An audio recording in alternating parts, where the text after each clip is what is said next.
We hope you can take away some helpful information to bring back to your team to navigate through these unprecedented times.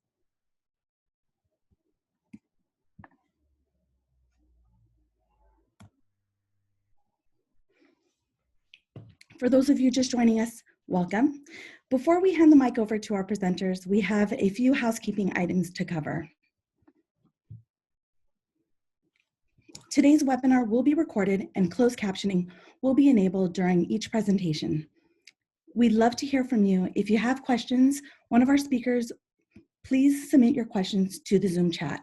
Our presenters will be answering your questions at the end.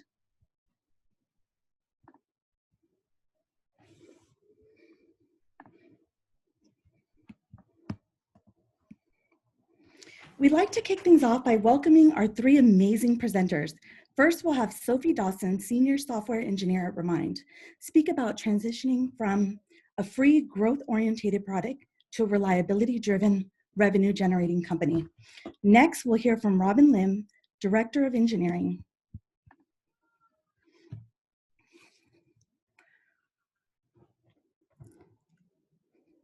at Handshake, discuss building Handshake's first office outside of San Francisco. Then we'll hear Pamela, who will talk about student debt during COVID-19, how Snowball is adapting new legislation. We will turn the time over to Sophie.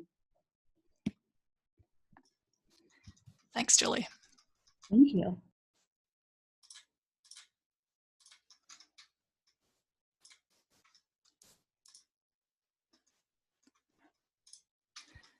Cool. So I'm just going to start by introducing myself. Hi, I'm Sophie, and I'm a Senior Software Engineer here at Remind. I'm going to be talking a little bit about how our choice to support an unexpected Remind user helped to prepare us as we scaled our company. So I'm going to start by talking a little bit about Remind. So Remind is a communication platform for educators, parents, and students. We're used quite widely across the US. We're used by over half of the teachers in the United States. And we're also an enterprise company that provides a paid product that large schools and districts, such as Osceola County School District in Florida, can use within their school communities to communicate widely. So Remind the company has been around for quite a while. We've existed for 9 years, and we haven't always supported organizations of this size. We actually started out as a one-way texting app that teachers could essentially use to send out reminders to their students via SMS. So primarily this sort of texting app was used for communication about things in relation to a classroom setting. Typically these messages would be going out to about 25 to 40 people, and recipients could only receive these messages and not reply to them. So the system itself was fairly limited. Even with these limitations, Remind served a need. Teachers were able to meet their students where they were on a mobile device rather than via email. This also meant that the reminders that they were sending out were more likely to be seen and thus acted upon. Over time, as we sort of started to see some organic growth with teachers. And in addition to teachers, we also saw groups that were sort of using Remind in an educational setting that was adjacent to the classroom start to arise. Examples of those sort of settings include band leaders using Remind, scout groups, sports coaches, and other sort of, additional educational uses. As we saw this growth, we started to sort of see how two-way communication might actually be a useful feature for these particular educational use cases. So we started to build a two-way messaging system on top of our original application. The two-way messaging system that we built tried to be useful to the widest audience possible. To do that, we expanded our original messaging app, which at the time only supported SMS. And in addition, we allowed teachers to send out messages not only via SMS, but via our mobile app, a web app, and also email. So at this particular point, the teachers would send out messages basically by creating a class, which was just a mechanism for students or other recipients to subscribe to the messages that teachers sent out. As they sent these messages out, teachers could determine whether or not the recipients of those messages could reply to them or not. And at this point, the communication between the two parties, it was quite important for us to be able to mediate that. We wanted to ensure that there was privacy, the privacy of both parties was maintained. And so the messages that were sent out were mediated by Remind. What that meant was that a teacher could send out a message. They were just doing this through an app, so they didn't have the contact details of the students or other recipients. And if, for example, a student received a text reminder, when they responded, the number that they were texting back was a number that's owned by Remind, so it wasn't the teacher's direct contact details. So at this point, we're talking about the Remind of a few years ago. We've got an app that's being used by millions of users. It's used primarily to support these kind of teacher-student communications, and also it's primarily used in an educational context that's often related to a classroom setting. And replies at this point weren't particularly common. However, we did support a large enough user base that at this point in time, the stability and reliability of our service was something that was very front of mind. For the most part, we were a reasonably stable system, but in one particular case, we saw a message go out one day and our entire site fell over, which was quite unexpected. So some of the things that we experienced when this occurred were the following.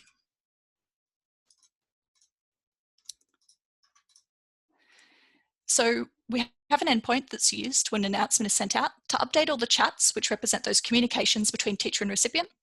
And that particular endpoint typically takes around 75 milliseconds on average to respond. So its response time is about 75 milliseconds. And in this particular case, that response time spiked up to almost 300 milliseconds on average, which was quite slow.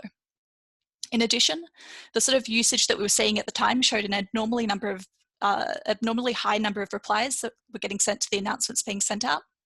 And then this also affected our systems as well. We've got an endpoint that we use to send out, to deal with the inbound replies that you get in response to an announcement that's been sent out. And typically this endpoint has an average response time of 288 milliseconds. In this particular case, we saw that response time spike all the way up to 13.5 milliseconds. This level of load was very abnormal for our systems. And in fact, the sort of performance degradation that we saw was so severe that we're very concerned that there was some architectural issue or performance bottleneck in our systems themselves. So we started to dig a little to see exactly what had gone on in this situation. And we found that what we were seeing was the result of a single announcement that was sent out to this mysterious 6,500 user class. So a class with 6,500 users was very abnormal for us at this particular time. And so we wanted to dig in a little bit further and try and understand who it was that was sending out the messages that we were seeing. So as we dug in a little bit further, we kept looking, and eventually we realized that this class was owned by an Instagram famous teenager who was actually using Remind to send out daily motivational messages to their fans. So the teenager themselves was able to use Remind in a way that's actually very similar to how teachers would normally use it. They're trying to use it to communicate quite effectively with their fans. So again, meeting them on a device that they already use, their mobile phone, rather than via some other medium. But also to do it in a way that didn't require the Instagram famous teenager to actually give out their contact details. In this particular scenario, the recipients of the messages were fans. And so they were quite excited to receive these messages and responded to them immediately at a much higher rate than we would usually see. In this particular case, the people who were replying would be about 1,000 or so out of the 6,500 subscribers to this particular class. So at this point, we had a choice. Did we want to support this Instagram famous teenager using our application as they already were? Did we perhaps want to restrict their access to the features of our app, perhaps by turning off replies or otherwise limiting their use to ensure that we can maintain a stable platform for the other users of Remind? Did we even want to go so far as banning the user from the app? So on the one hand, the Instagram famous teenager's use of our app was fairly unconventional, but ultimately this use of Remind was fairly positive, and it was also within our community guidelines. On the other hand, they were sending these motivational messages out daily. So if we did nothing to mitigate the load issues that it was causing our systems, our site was going to go down once per day, which was a very poor user experience for everybody else in our system. So we spent a little bit of time discussing this. We eventually decided that we wanted to support their use of Remind as is, without requiring them to change any of the ways that they were using our systems. We spent a fair bit of time fixing the performance issues that were brought up by this case, added some indexes to tables, scaled up some systems, kind of fixed some bottlenecks that we found. And this part of the reason for this decision was actually that this particular user was starting to serve as a sort of unexpectedly useful organic load test for us that was actually a reflection of the sort of load that we'd normally experience about 6 months in the future during back to school. So back to school for us is a 3 to 4 week period around late July, early August, where we experience the bulk of our new user growth for the year. In this specific example, this was occurring about 6 months before that time. And it was a very specific example of us just reacting organically to sort of an example of unexpected load. When this happened, it also prompted us to start thinking about how we could more proactively support cases where we would experience unexpected load to ensure that our systems were more resilient in these cases. So as we started to do this, one of the first projects that we worked on was load shedding. So load shedding is a system that we use to gradually turn off site features rather than allowing our whole site to go down all at once in the case where we're experiencing extremely heavy load. So the way that we do this is by rating all of our API endpoints with one of three particular ratings. The first is a rating of 0, which represents core endpoints that correspond to critical features in our application. The second is a rating of 1, which just represents endpoints that correspond to features of medium importance. And a rating of 2 corresponds to endpoints that are associated with features that we think we're happy with being turned off in the event that there's high load. So as we're starting to experience heavy load, we automatically start tagging all of our inbound requests with a header, extra-mine priority, and that header is set to the lowest, essentially the lowest value of lowest rated endpoints that we're happy for them to behave normally in these cases of heavy load. So to give two particular examples of this, I'll show the following.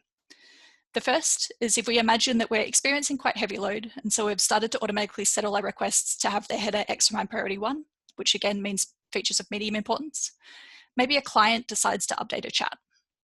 In this particular case, the update of the chat causes our client to send a message to the chat update endpoint. That endpoint has been tagged with the rating core. So in this particular case, we just get a response back as normal. In contrast, perhaps we're trying to look up the reactions for a particular message. In this particular case, again, extra-mine priority has been set to 1. But in this particular case, the reaction endpoint that we're looking for has a rating of sheddable. So in this particular case, we stop sending responses back. In this case, we send back a 503, which represents that the service is unavailable. And we also send back a retry after time, which says, please try again in 30 seconds if you would like. The load may have been mitigated at this point.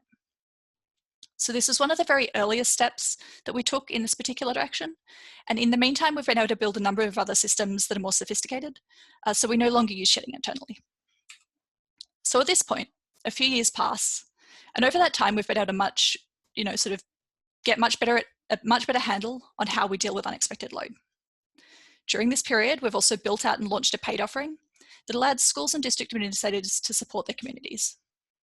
We're continuing to support teachers using Remind, but supporting the use of Remind by this additional set of users, basically entire school and district communities, required not only a much higher level of system reliability and availability, but also a number of more sophisticated features that administrators could use to manage the discussions that are happening in their community.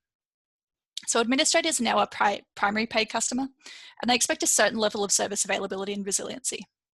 We need to be able to support organizations, potentially ones that have hundreds of thousands of users, without impacting the user experience for unrelated Remind users. So to be able to do this, we've relied quite heavily on load testing. We've actually got systems in place that allow us to generate large, say on the order of hundreds of thousands of users, test districts for load testing. These districts tend to approximately map the structure of a normal school district. And they allow us to run regular load tests on various parts of our messaging pipeline. So the way that we do this is primarily by hypothesis testing. What we try and do is figure out up front the system that's being tested and what we would like to see. So maybe we're trying to test a bottleneck that we believe is going to be there. Maybe we think the system will work fine and we're trying to rule it out as an issue or something that needs performance improvement. Once we've done that, we run our load test and then we make sure to always document the results. What did we try? Why were we trying to do it? And what happened? Ideally, the results are also documented with actionable next steps, whether that's fixing a performance improvement or an issue that we've uncovered, or perhaps just saying, this system actually worked fine, and maybe we'd want to look at another one.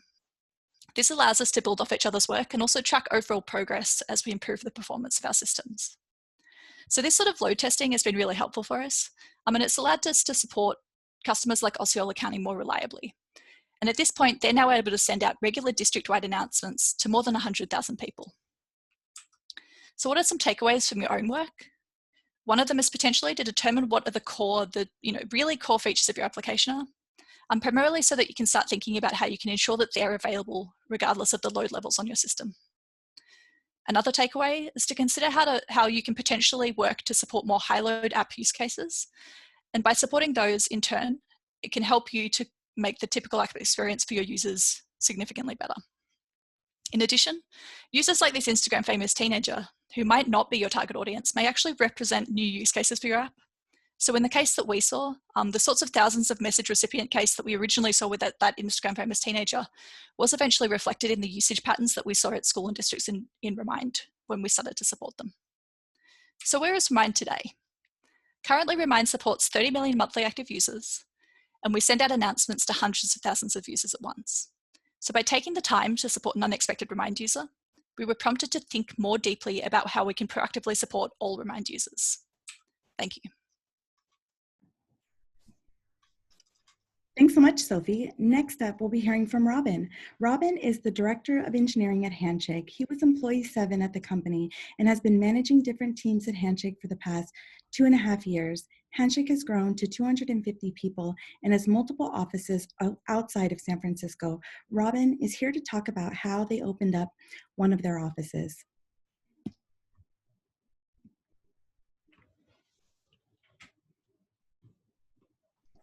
Cool. Can everybody hear me? Yeah? All right. I see some nods. Hey, everybody.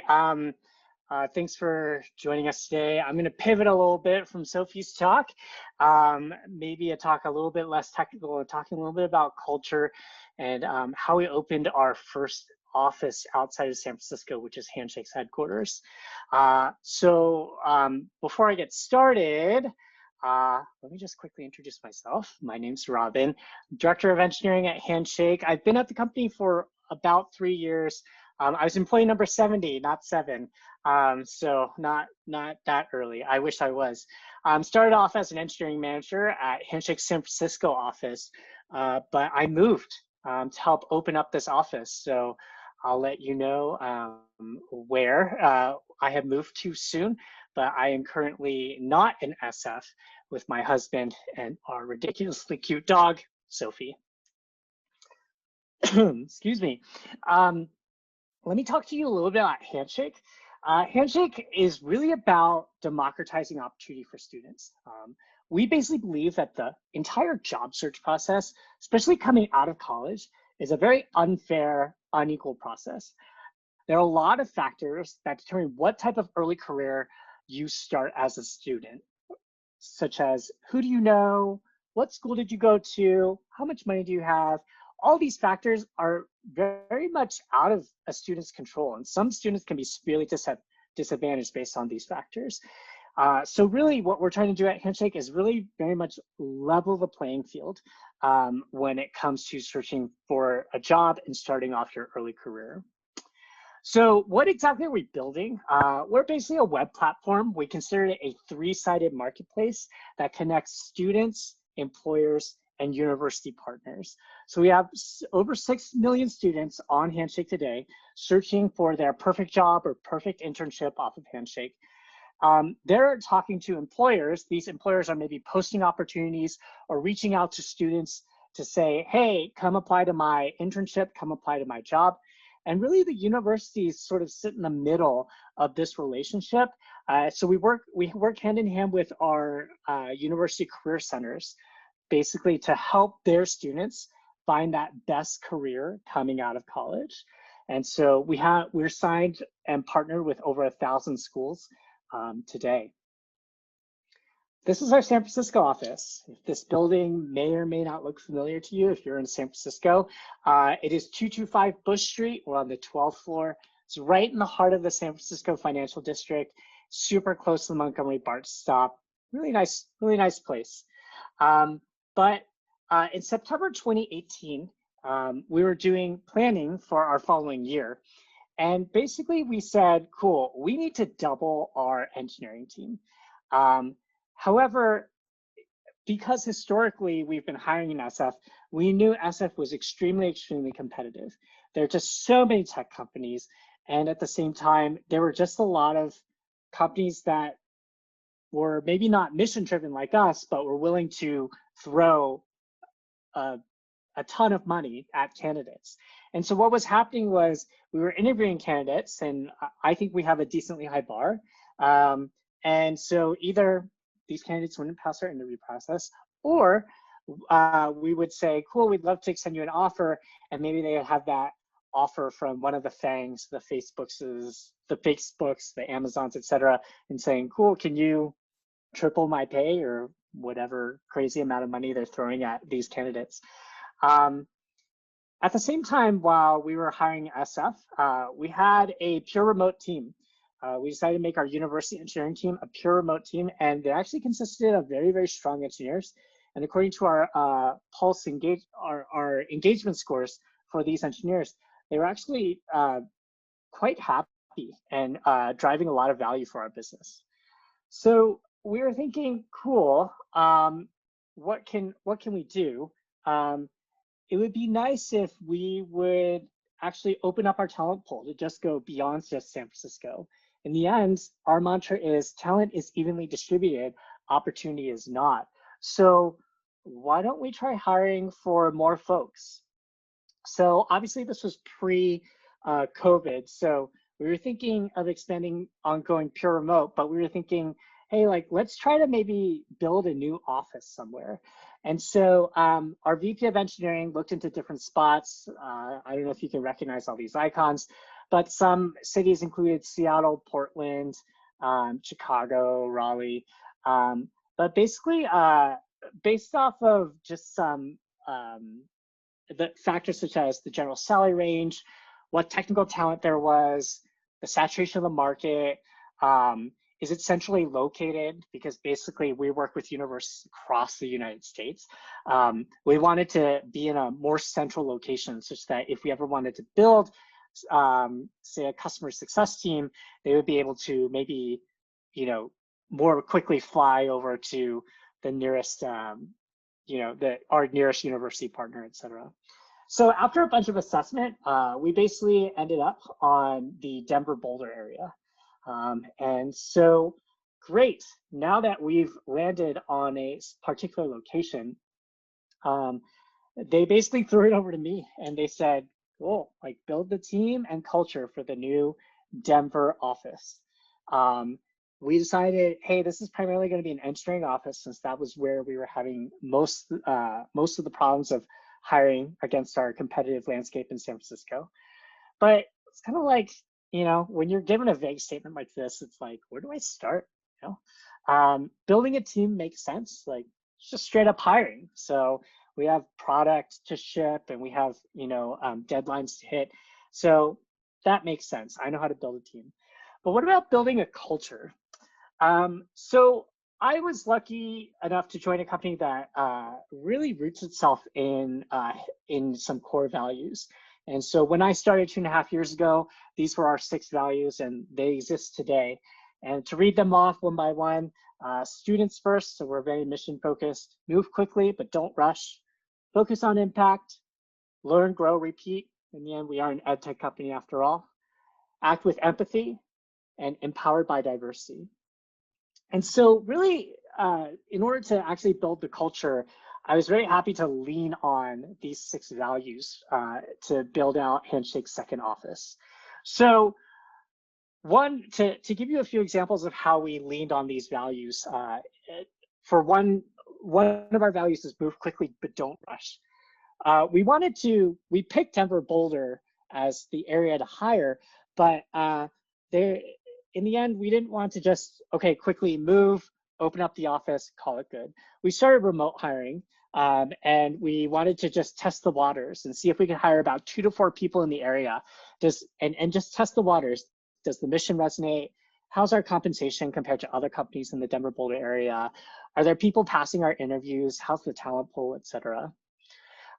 In addition, we wanted to talk a little bit about, we wanted to really lean heavily on empowered by diversity, because we all know that the earlier you start your office, your company with diversity in mind, you accrue less diversity debt.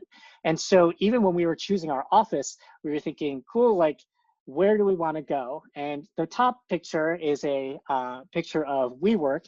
And when we walked in there, it felt a little bit, I don't know, it felt a little bit bro-y. It felt a little bit off for some reason.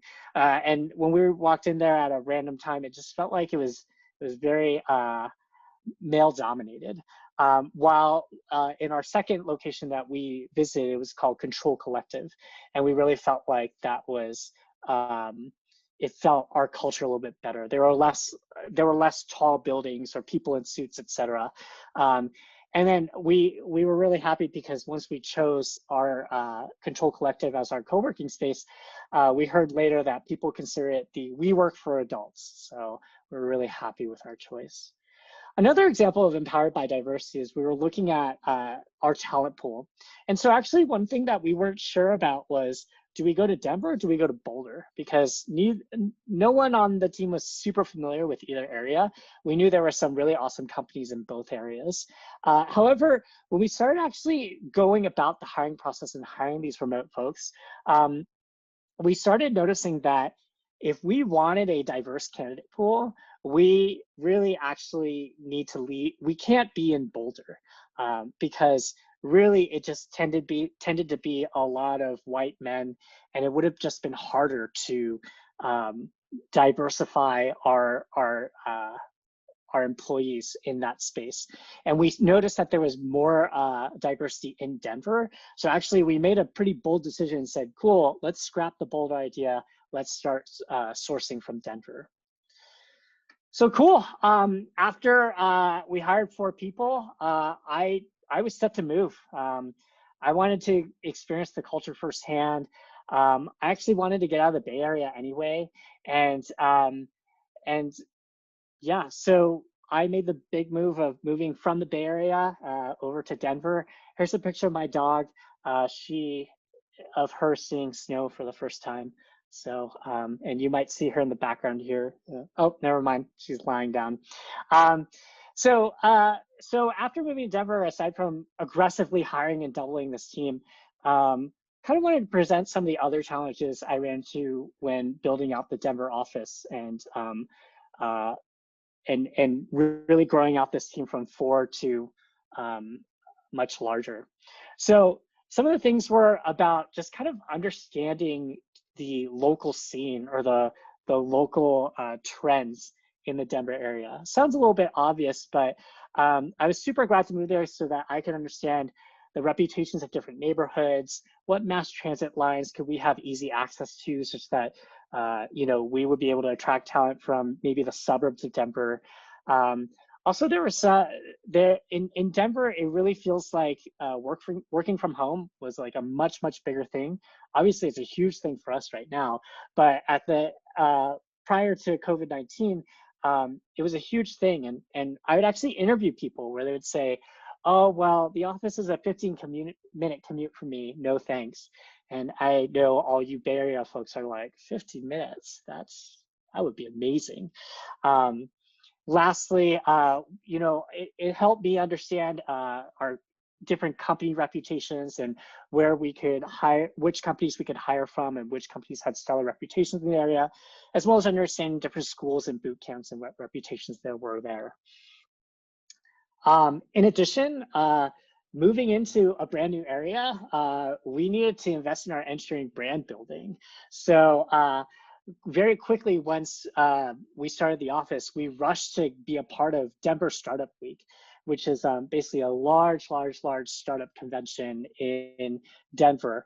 And we wanted to really get some talks out there to make sure to say like, hey, we've built out the office, Handshake is here, come join us. Also, we hosted our own events. So we also partnered with our Women of Color in Tech to host a event called Feed Your Noggin. It was during the holidays, hence the noggin. Why can't I think of it? Pun. So we wanted to really build our brand in this area as a company that was awesomely mission focused and at the same time known for building diverse teams.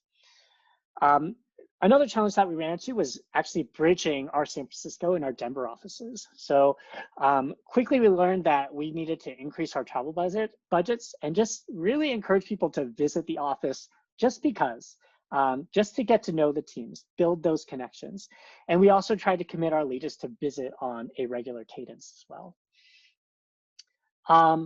And then finally, just getting to know our, really building out our Denver culture and making it our own. So we already have a culture at Handshake, but how do we put that Denver spin on it?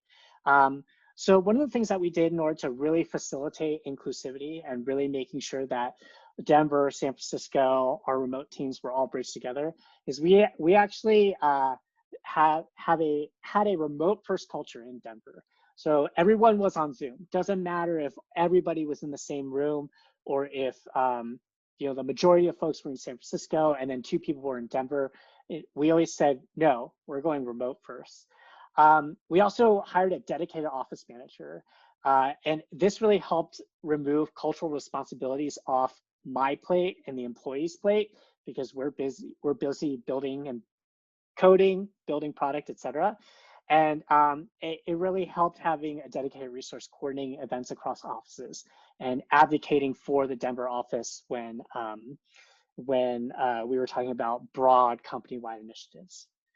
So today, we continue to grow and grow and grow. Today, we are about 28 people strong. This is a picture of us over at my house for a Friendsgiving. And it feels like a little family. It feels like a little family, a 28-person family in our 215-person company today. So cool. To sort of relate this to today, to talk a little bit about takeaways. So in our post-COVID world, the question I'll pose is, how do you plan to grow your team? A lot of companies are thinking, yeah, we're just going to stay centrally located. Some companies are thinking, you know what, we kind of like this remote thing. Let's just go pure remote. One option, though, is to combine both strategies and hire a team that is located around different hubs physically. Some positives around this strategy is possibly drive costs down from very expensive areas, such as the Bay Area. Also, opening up and diversifying your talent pool could really help you, especially if you are in a competitive area yourself. And to hire in sort of centralized physical hubs, there are a lot of benefits in creating in-person social experiences, but with remote working capabilities. I posted a lot of these pictures of me and my coworkers because I love them to death, and it really does feel like a family, and we really have built that camaraderie. So if you do decide to go with that, 4 pieces of advice for you: ground the company with values and lean on those values when establishing that new office's culture. See the office with culture builders, maybe porting over anybody who wants to move into the area. Proactively invest time and resources into that culture, such as having a dedicated office manager, and try to blend the culture with the locale's personality. So with that, appreciate your time. Thank you, and looking forward to your questions after all the talks. Thanks so much, Robin. We've really enjoyed seeing your team photos. Looks like an amazing place to work. Now we'll hear from Pamela. One thing I wanted to remind our attendees that if you have questions for our presenters, please put that in the chat. All right, we'll be answering questions toward the end of the presentation in the Q&A. All right, so Pamela is the CTO and co-founder of Snowball Wealth, helping people tackle their student debt. Before Snowball, Pamela was an engineering leader at 2 education startups, Seesaw and Clever. Pamela is here to talk about how Snowball has adapted to student debt legislation changes during COVID-19.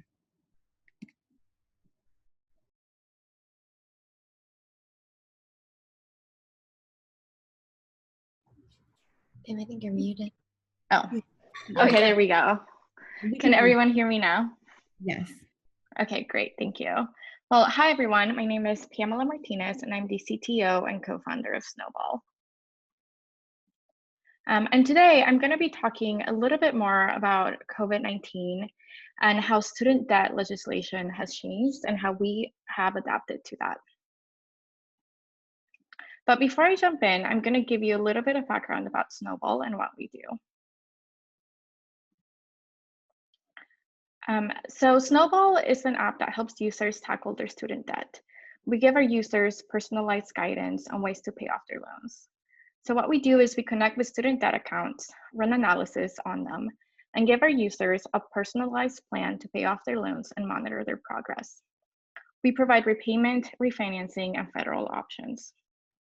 For example, here, one of our users might save about $12,000 if they lower their interest rate to 4.5%, or save about $2,000 if they make extra payments. In order to generate these recommendations, we need information from our users.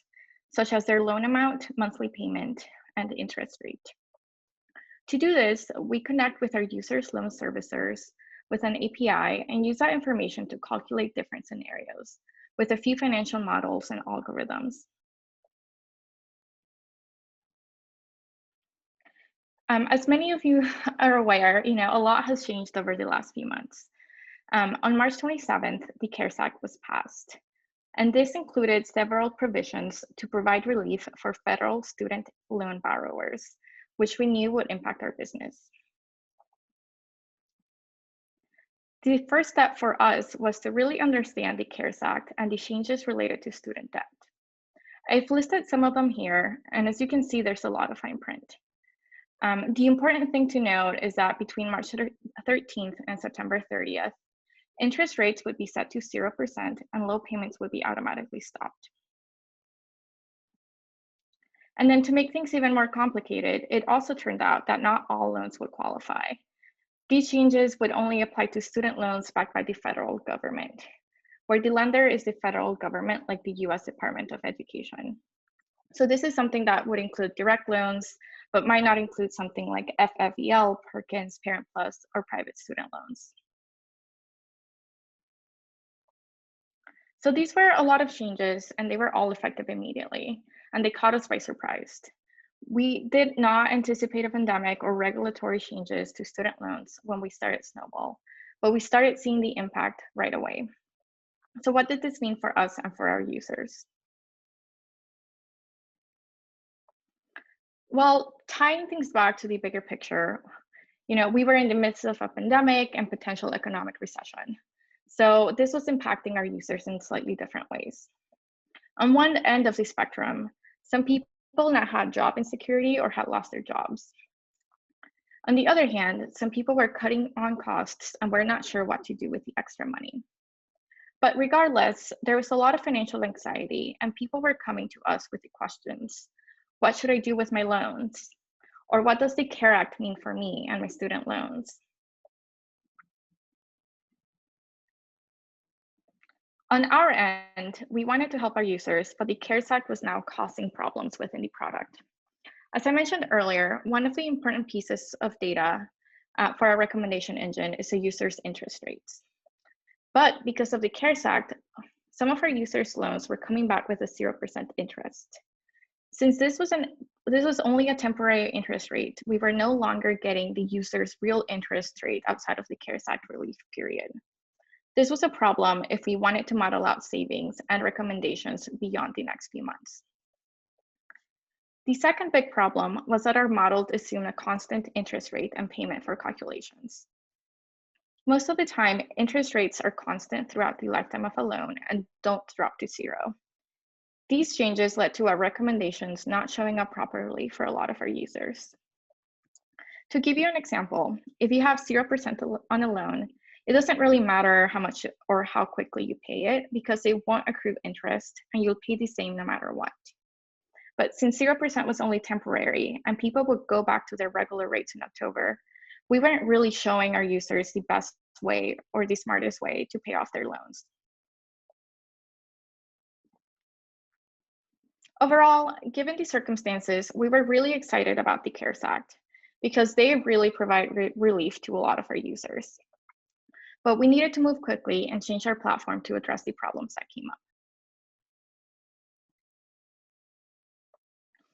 So the first set of changes that we made were informational and a little bit more straightforward to address. This included the problems around lack of awareness and general confusion about understanding what the CARES Act meant for the loans of our users and their overall financial situation. So we added resources and updated the product to let our users know which of their loans were affected. Here's a screenshot of one of the first resources we created, what we called a COVID cheat sheet. We rolled this out pretty quickly after the CARES Act was passed to share information not only to our existing users, but also to a broader audience. We knew that the CARES Act was impacting a large population, so we wanted to have something that was really easy to share and also gave a comprehensive summary of the changes in a digestible way. We touched on student loans, but also give updates on what to expect with the stimulus check and taxes. And here we have an example of an updated summary in our product. Users could now log in, look at their loan information, and see a COVID relief tag on their loans that were affected by the CARES Act, making it really easy for people to know whether or not this was something that they were getting. We also added banners to alert our users about their loans and COVID-19 relief. For example, this will link to a Help Center article with more information and details on student loan changes for those people who wanted to go deeper and really understand the details.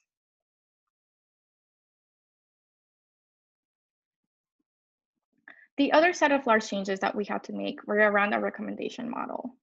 For the people whose loans were not affected by the CARES Act, the original model was working just fine. But now we also had a new group of people who really needed something different.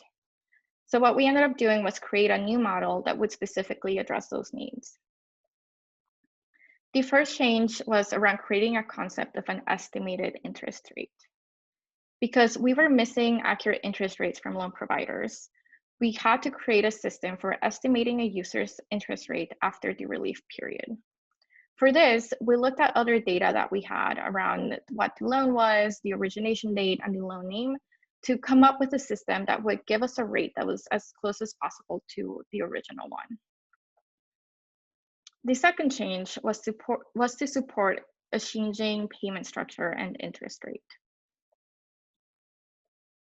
This way, we could handle a temporary rate and stop payment until October, and then switch to using the estimated rate and payment afterwards. Lastly, for those who wanted to pay off their loans more aggressively, they had a unique opportunity to save money. Having 0% interest for 6 months could be used to their advantage if they paid during this period, as they could save on interest since payments would directly apply to their loan principal. We added to our model a new calculation to show how much they could save if they made payments right now. I'm not going to go into too much detail on how we implemented those, but here's a screenshot that shows a little bit more about how these changes came together. So here's a recommendation that takes the CARES Act relief into account. This user, for example, can save over $1,000 if they make payments during this period. And this is something that really addresses those users who might want to take action now and take advantage of the saving opportunity. The next recommendation shows an estimated savings of $1,700 if they increase their payments after the relief period ends. And this is more targeting and focusing the users who would rather plan for the future instead of making changes or payments right now.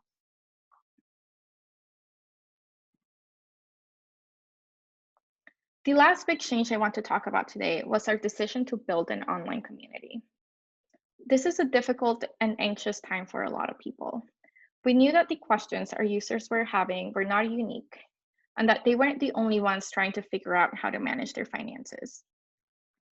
Our users were looking for ways to connect with others so they wouldn't feel as isolated. By creating an online Slack community, we could provide support outside of the recommendations that we were giving users through the product and connect with our users in a more human way. Here's a screenshot of our community announcement in our newsletter.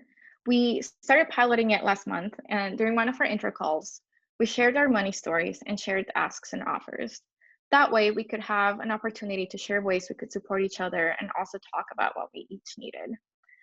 For example, one of our users offered to help with negotiations, and another one asked for tips on side hustles and how to get more income coming in, especially right now.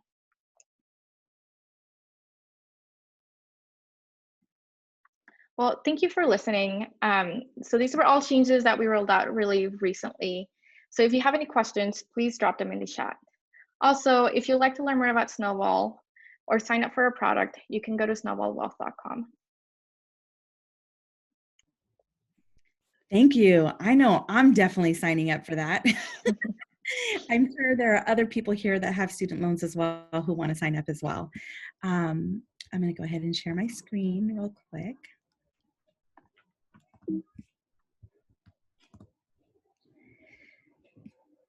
Thank you, Sophie, Robin, and Pamela for joining us today. We'll go ahead and take some time for questions. Just a reminder, if you do have a question that you'd like to ask, please be sure to type your questions into the Zoom chat, and we'd be happy to get your questions answered.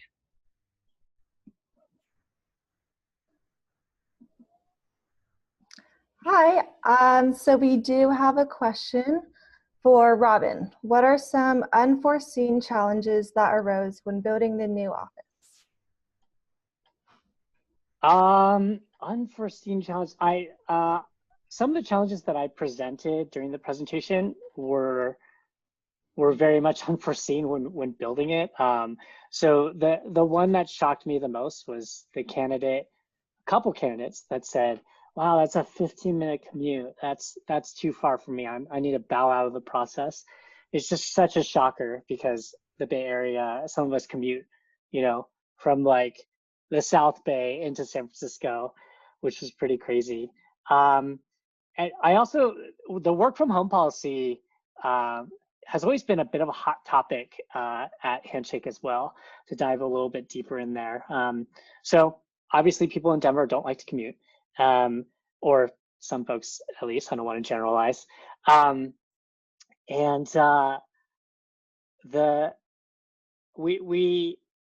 There is more of a culture in Denver though about working from home. And with COVID now, a lot of people are asking like, great, when we get back into the office, how do we want to change our work from home policies? And we're definitely going to be changing it because we are working and adapting in this post-COVID world.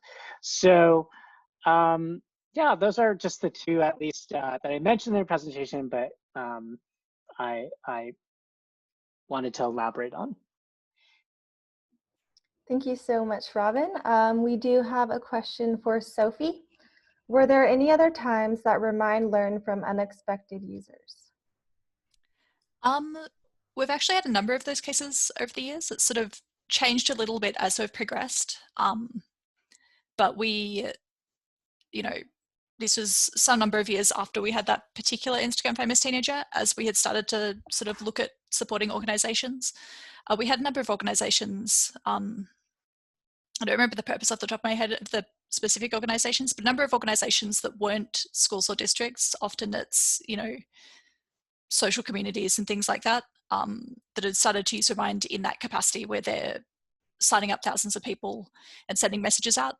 And those provided essentially a similar challenge to that Instagram famous teenager. Maybe 10,000 people sign up for a community, and perhaps the community is very conversationally active. And so again, that would provide sort of a 10x version of the load that the Instagram famous teenager was putting in our systems, which again was convenient for us in that it gave us a good structure to test bottlenecks in our system and ensure that we were able to support their particular use case. Great, and then as a follow-up question, someone asked if the Instagram famous teenager still uses Remind? Not as far as I know. I think it's been enough years that he might also no longer, whether or not he's if I imagine he was approximately a teenager when he was using it, and this was maybe 4 years ago. I think a number of the students or people that would have been of student age when he was using it a lot have now graduated. And so my understanding is it might be to do with the fact that a lot of the students are no longer using Remind in a learning capacity. So yeah. Thank you. And then we have a question for Pamela and Sophie. What advice do you have for other women or non-binary engineers looking to grow their careers in a currently male-dominated field? Let's see. I guess one thing that I found really helpful has been finding and looking for mentors, as well as advocates, people who can really vouch for you and support you over time. I feel like having a community and having other people who believe in you really helps you when you start doubting yourself, or you fall into the imposter syndrome trap. I guess that's one piece of advice. And I think the other really big one is keep going, don't give up. I think when I was an early engineer, it was really hard for me to really feel like I fit in But over time, I started learning and realizing that other people were just as scared as I was, or a lot of other people also didn't really know what they were doing, and none of us really knew what we were doing.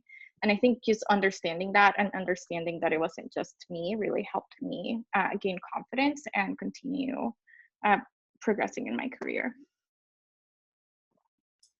Yeah, I think also totally agree with Pamela's answer. I think in addition, sort of when I've been looking for jobs and things in the past, a thing that was important to me was ideally, joining somewhere where I wasn't the first. It can be like, if you want to take that leap and do that, that's fantastic. But it's not necessarily our responsibility to put in that sort of, I guess, emotional work to make an environment more, diverse and accepting to you if it isn't that way already. Another thing that I had sort of found valuable is I've had a lot of fantastic, similar sorts of thing, a lot of fantastic mentors, but often people that were also, women or non-binary folk who had come to engineering through very varied paths. I happened to go to university for software engineering, but I had some fantastic mentors that had, say, left the workforce to have children, come back a number of decades later, had various paths, had worked as teachers, and then went through bootcamp processes. And being able to seek out people that were working at companies that had those really varied experiences helped me, because the support of those diverse experiences often meant, for me at least, that I had a very welcoming, a more welcoming and accepting experience in companies that I've joined. Thank you both so much. And then we have a question for Robin.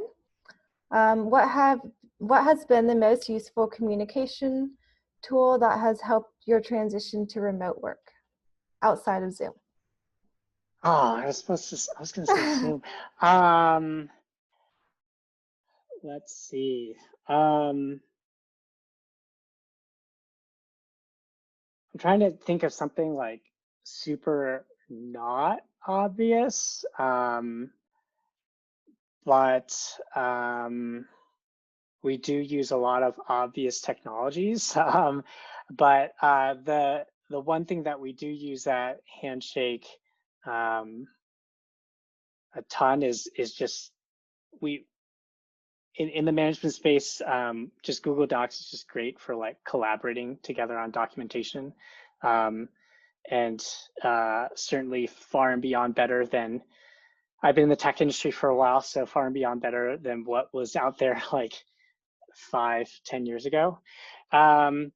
And yeah, that is one that jumps into my head of like, man, what would we do without Google Docs and these, this like collaborative editing feature? And I wish I could come up with something that was kind of like a technology or some communication thing that we use out of, left field that maybe a lot of people haven't heard of, but in the end, we sort of stick to the standards around Slack, Zoom, etc. Great, thank you. And then we have another question for Robin. How did you get your footing after moving to Denver? It's tough. It's very interesting. I actually, to be fair, I wanted to move out of the Bay Area because I'm almost 40. Me and my husband, I remember, came home one day and like we were like 37, and he was like, I have an idea. I want to buy a house before we are 40. And he's a hairstylist, and we were in San Francisco at the time, so it's like, okay, well, we need to either like go somewhere like decently far, in I don't know, Danville, or I don't know what the cheaper areas are, or like we need to move. And so I asked to move out of the Bay Area, and Denver's been great. I love that it's smaller. I love that they're just like less people, but still has like yummy food.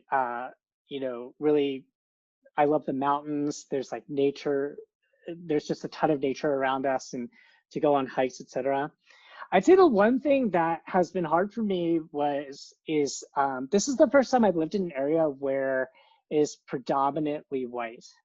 And being Asian, I'm not used to it because I used to live in DC, Seattle, obviously the Bay Area. And so that's been a very interesting transition for me. Not that anyone has discriminated against me or it's weird, but there's something to be said when you are when you don't see people who kind of look like you in an area. And so it helped me build a lot of empathy for those who, you know, are quite underrepresented in the tech workplace, or maybe they're the only, you know, Black person in their neighborhood, or they were the only Black person growing up in school, etc. And so that's been a very interesting part in my transition in coming to Denver. But I still love it here, and I was able to buy that house. So me and my husband will be staying together. That's great to hear. We do have a follow-up question from that question. So how do you promote diversity as the director of engineering at Handshake? Yeah, there are a lot of ways. A lot of it comes from just putting in a lot of time and effort into recruiting. And really, if you want to hire for diversity, you really have to make an effort compared to maybe the past companies I worked for, where they kind of said like, yeah, we hire for D&I, and then they don't really put into any explicit effort. Kind of one thing that we do is that when we know a position is opening up, but maybe we're not ready to list it publicly just yet, we source like crazy from underrepresented groups, our networks, etc. And so so this gives an opportunity to sort of say like, hey, this is opening up. You like, are you available? Are you looking for a job, etc.? Let me tell you about our mission. And before we say post the job like super publicly on LinkedIn, we might like post it on our website because somebody who's digging in to Handshake and like really wants to know more about us, like, yeah, then we want them to find that job. But by blasting it on like LinkedIn or Indeed may not always help. So that's one kind of technique that we've used. And at the same time, another thing I mentioned, diversity debt. So the diversity debt, if you don't know what that is basically like, if you don't hire for diversity now, it just gets harder and harder and harder as your team grows, right? And so like when we started the Denver office, I was like, we have to watch out for this from the very get-go. And so luckily, Denver-wise, I think we're a pretty diverse group, while SF maybe has a little bit more work to do, but we've put in a lot of time and effort. Thank you so much. Yeah, I think you touched on really important parts of hiring for diversity. And so we have a question for Pamela. How have you seen your users adjusting their debt behavior in response to the CARES Act so far? Yeah, so I think for us, like I mentioned earlier, there's, I would say there's like two main camps. One camp is people who are, you know, pausing their payments right now. So they're not paying their student loans. They're taking advantage of the CARES Act relief so that they don't have to worry about it right now. And instead, what a lot of those people have done is focusing on cutting costs and budgeting. So we've kind of gone on and helped people kind of like create a budget and figure out how to cut costs during this period, and then kind of like plan for what they want to do and some of their goals for post October. And then I think on the other end of the people who haven't lost their jobs or have like pretty stable incomes, what a lot of those people have done is kind of like start putting a lot more money into their student loan payments because of the 0% interest rate. and really try to make a dent on it right now so that they can feel like they're getting ahead and won't have to worry about it in the future. And I would say the biggest thing for those people, I think for all regardless of what camp you're in, I think the biggest thing has been around people cutting cost and budgeting right now. Thank you, Pamela. And then we have a couple more questions. I think we have 2 more. So since all teams have become distributed under COVID-19, what are some processes your teams have built to stay focused and motivated? So this can be any.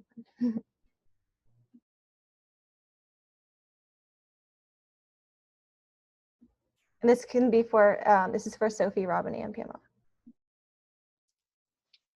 Yeah, if I can kind of Oh, answer you can go. potentially. Yeah, thanks.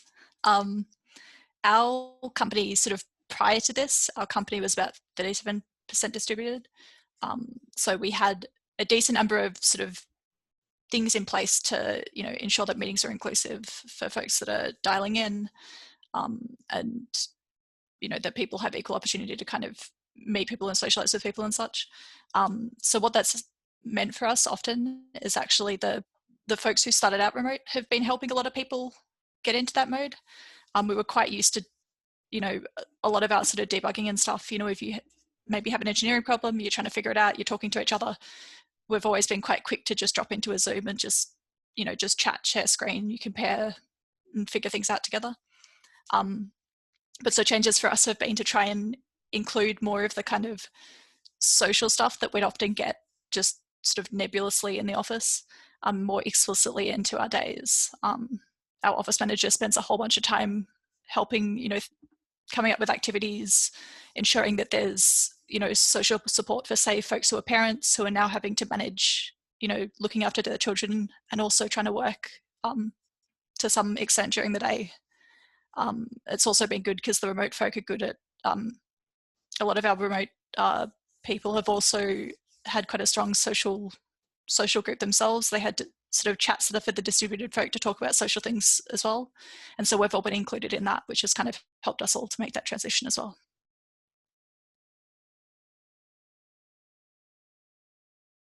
Great, thank you, Sophie. Pamela, did you have something to add? Yeah, I think on our end, like we're a pretty small team. So something that we've done that we used to do before, we used to have like weekly happy hours where we would get together like for an hour on Fridays. And we've kept those throughout COVID. And we found that that's really helpful because when we first went remote, we didn't really have a lot of like dedicated social time. So having a little bit of dedicated social time, I think, has really kept the team together and allowed us to really talk about things that are not work. And then I think the other big thing for us has been really encouraging each other and, you know, taking time off. I think it's really easy to not plan vacations or take a lot of time off right now because you don't, you know, you might not have a place to go or you might not be planning for this big thing that you were planning for before. So we've been really like trying to figure out like how do we encourage each other and our team to, you know, take more time off and like really have time to like digest and what's going on, and also just have time to like do fun things that are not work. I'm gonna add just 2 quick things. One thing that we did, we have the remote happy hours as well, but one thing that we did at Handshake, which was super awesome, was a talent show. And if you haven't done this, I highly, highly recommend it. It was probably, despite us all being remote, it was probably one of the most fun events I've ever done at any company. And so Handshake Talent Show, feel free to contact me if you want to know some of the logistics around there. We also tried to build in some fun, especially around some of the around some of our values. So we are going to have a Pride Month bake-off, and that's going to be all remote. And I'm not sure how that's going to work with judging, but I'm one of the judges, so I'm going to figure that one out. So we'll see how that goes. And at the same time, beyond just all the fun, beyond COVID-19, there's a lot going on in the world, especially with Black Lives Matter, the murder of George Floyd, and to really try to create that space and really acknowledging that these things are happening. And as a company that you stand behind police brutality, racial injustice, whatever. And I feel like our company has done a great job really acknowledging it, and not just acknowledging it once, but multiple times on different layers of management, et cetera, to give the folks the different level of support that they need to work through some of the craziest times that we've had in the world going on right now. Thank you so much, Robin. And then, so it looks like we have 2 more questions as of right now. This one's for Pamela. What inspired you to start Snowball Wealth? Yeah, so one of the things that I'm an immigrant. So when I went to college, I had to learn the whole college system on my own. And then as being the older daughter, I had to help my sister figure out college and figure out student loans. So this is something that I've really cared about or been interested in for a long time, especially when it comes to like personal finance, because that's something that over the last few years I've been learning, and every time I learn something new, I learned that there's a lot of stuff that I didn't know before, and a lot of places and a lot of opportunities for where I could have saved a ton of money if I had done things differently. So I think that's, kind of like that background led me to see that there's a big gap in terms of, 1, financial literacy, and 2, use like the student debt space. Like there's like 1.6 trillion in student debt right now. And student debt affects mostly women. About 2/3 of student debt is owed by women. And a lot of that debt is also falls like largely on people of color and minorities. So it was an issue that I felt like was really hitting and affecting underrepresented folks a lot more. So that was kind of like the mission. And then my 2 teammates, we all kind of really bonded over this. And one of my co-founders, she has a finance background. She's been in finance for the last 10 plus years. And like my other co-founder has started a company before, and then I came in with the engineering background and experience. So we thought that like we wanted to take a stab at this and see if we could really make a product that would really help people figure out and like tackle their student debt. Thank you. That sounds really inspiring. Thank you so much for sharing. So we have one last question right now. Let's see. Are you hiring right now? So Remind and Handshake, we are hiring. After this event, I'll be sending all attendees emails with a link to our career pages. And we really hope that you do apply, and feel free to reach out to us on LinkedIn. And if you have any additional questions, my email is on the Eventbrite description page. And so yeah, thank you so much for attending the event, and we hope to see you at our next assembly series.